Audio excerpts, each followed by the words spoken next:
Kegiatan literasi adalah kegiatan yang dibutuhkan dalam mendengarkan, berbicara, menulis, dan membaca. Kegiatan literasi sangat penting loh bagi adik-adik. Ayo, seberapa penting sih kegiatan tersebut? Yuk, simak videonya.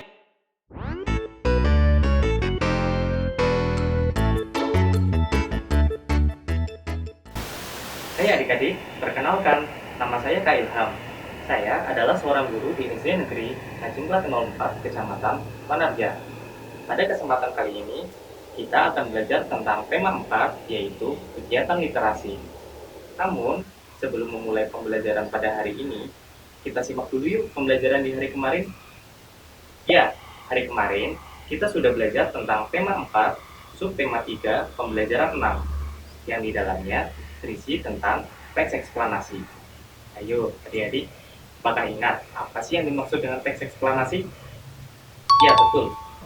Teks eksplanasi adalah teks yang berisi tentang proses mengapa dan bagaimana suatu peristiwa alam, ilmu pengetahuan, sosial, dan budaya bisa terjadi. Teks eksplanasi memiliki 3 struktur utama yang membentuknya loh. Ayo, adik-adik masih ingat? Ya, bagus sekali. Yang pertama adalah pernyataan umum. Apa sih pernyataan umum? Ya, pernyataan umum adalah topik yang akan dijelaskan. Kemudian yang kedua adalah urutan sebab akibat.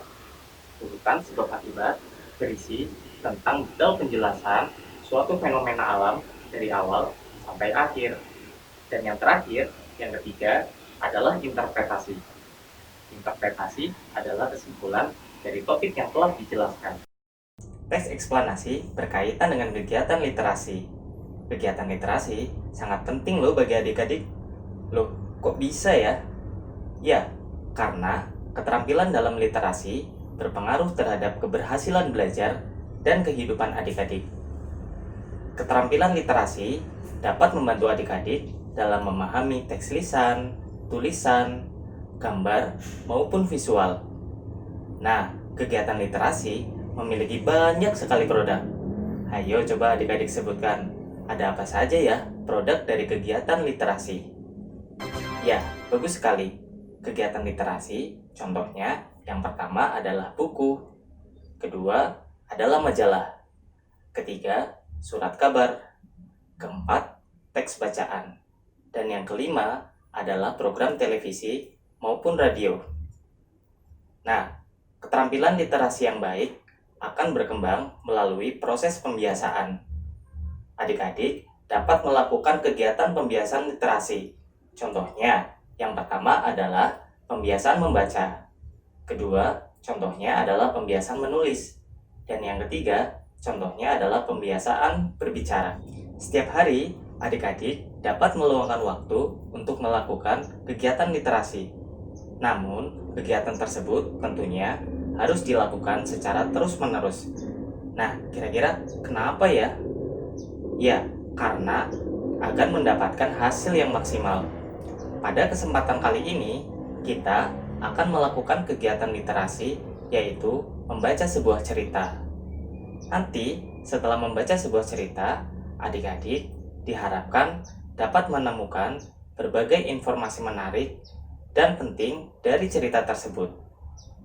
Hal tersebut tentunya dapat kita lakukan dengan cara mengidentifikasi unsur-unsur intrinsik dari cerita tersebut. Adik-adik pasti sudah pernah belajar kan tentang unsur-unsur intrinsik? Ya, tepat sekali. Unsur-unsur intrinsik adalah unsur-unsur yang membangun dari suatu cerita. Nah, unsur-unsur intrinsik terdiri dari berbagai macam. Apa saja ya? Adik-adik tahu?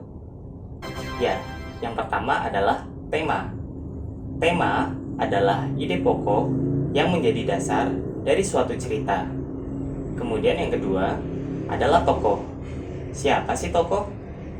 Ya, tokoh adalah orang yang berperan dari suatu cerita. Kemudian yang ketiga adalah watak. Watak adalah sifat atau karakter dari tokoh yang diperankan dalam suatu cerita. Kemudian yang keempat adalah latar. Latar adalah background dari suatu cerita. Latar terdiri dari 3 macam loh. Yang pertama adalah latar tempat. Latar tempat adalah tempat terjadinya suatu cerita. Kemudian yang kedua ada latar waktu.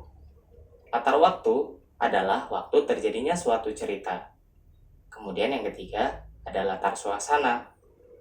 Latar suasana adalah gambaran suasana yang terjadi pada suatu cerita. Dan yang terakhir yang kelima adalah amanat. Apa ya amanat?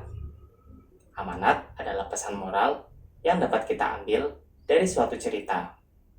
Nah, sekarang untuk lebih memahami tentang unsur-unsur intrinsik, Kak Ilham sudah menyiapkan sebuah cerita loh. Nanti kita baca bersama-sama ya. Setelah kita baca bersama-sama, adik-adik nanti Kak Ilham kasih waktu sebanyak 15 menit. Adik-adik, simak ceritanya baik-baik ya. Judulnya Semut dan Belalang. Saat musim panas di sebuah hutan, hiduplah seekor semut yang sangat rajin bekerja. Setiap hari, ia tak kenal lelah mengumpulkan bahan makanan yang kemudian ia simpan di lumbung. Si semut bahkan tidak mengindahkan panas maupun hujan. Ia mengupayakan hal tersebut supaya lumbungnya tidak kosong saat musim dingin nanti. Suatu ketika saat dalam perjalanan mengumpulkan makanan, semut bertemu dengan belalang. Belalang menyapa si semut dan mengatakan kenapa ia begitu kerja keras, sedangkan di hutan begitu banyak makan yang tersedia. Dengan bijak, si semut menjawab bahwa ia tak ingin kehabisan persediaan untuk musim dingin. Sambil memakan daun yang di dekatnya, belalang mengejek si semut dan berkata lagi, "Musim dingin masih lama. Tak perlu kerja begitu keras. Bersenang-senanglah dahulu." Tapi, semut tak mengindahkan kata belalang dan kembali meneruskan pekerjaannya. Hal itu berlangsung sampai beberapa waktu di mana si semut semakin rajin bekerja dan si belalang yang tetap bermalas-malasan. Hingga musim dingin pun datang dan berlangsung lebih lama dari yang diperkirakan. Semut yang mempunyai persediaan makanan bisa tinggal di rumah dengan nyaman. Sedangkan belalang mulai khawatir karena makanannya sudah habis. Belalang kemudian meminta bantuan si semut. Tentu saja ia menolaknya. Tapi melihat belalang yang hampir mati kelaparan membuat si semut tak tega. Ia pun kemudian menolongnya. Nah, adik-adik, sekarang adik-adik bisa pause terlebih dahulu videonya. Kemudian tuliskan unsur-unsur intrinsik yang tadi Kak Ilham sudah jelaskan. Selamat mengerjakan ya. Nah, adik-adik, sudah 15 menit nih. Bagaimana? Sudah selesai kan? Yuk kita bahas bersama-sama tentang unsur-unsur intrinsik yang sudah adik-adik tulis. Unsur intrinsik yang pertama adalah tema. Tema dari cerita tersebut adalah budi pekerti. Mengapa? Ya, karena dalam cerita tersebut diceritakan tentang dua karakter tokoh yang berbeda, di mana yang pertama memiliki karakter rajin dan patut kita contoh, dan yang kedua diceritakan karakter yang malas dan tentunya tidak patut untuk kita contoh. Unsur intrinsik yang kedua adalah tokoh. Dalam cerita tersebut terdapat dua tokoh. Yang pertama adalah semut dan yang kedua adalah belalang. Unsur intrinsik yang ketiga adalah watak. Watak dari tokoh yang pertama yaitu semut adalah rajin bekerja, suka menolong, tidak pendendam, dan tidak suka menunda pekerjaan. Sedangkan watak dari tokoh yang kedua yaitu belalang adalah malas bekerja dan suka menunda pekerjaan. Unsur intrinsik yang keempat adalah latar. Yang pertama adalah latar tempat. Latar tempatnya adalah di hutan. Kemudian yang kedua ada latar waktu. Latar waktu pada cerita tersebut adalah yang pertama pada musim panas dan yang kedua yaitu pada saat musim dingin. Selanjutnya ada latar suasana. Latar suasana pada cerita tersebut adalah menegangkan. Mengapa bisa menegangkan? Ya, karena tokoh belalang hampir saja mati kelaparan apabila tidak ditolong oleh tokoh semut. Kemudian unsur intrinsik yang kelima adalah amanat. Amanat atau pesan moral yang dapat kita ambil dari cerita tersebut adalah jadilah anak yang rajin dan jangan suka menunda pekerjaan. Nah, adik-adik, hebat ya. Hari ini kita sudah belajar banyak hal. Ayo adik-adik ingat, ada apa saja ya hal yang sudah kita pelajari pada hari ini? Ya, yang pertama, hari ini kita sudah belajar tentang teks eksplanasi. Kemudian yang kedua, kita sudah belajar tentang kegiatan literasi.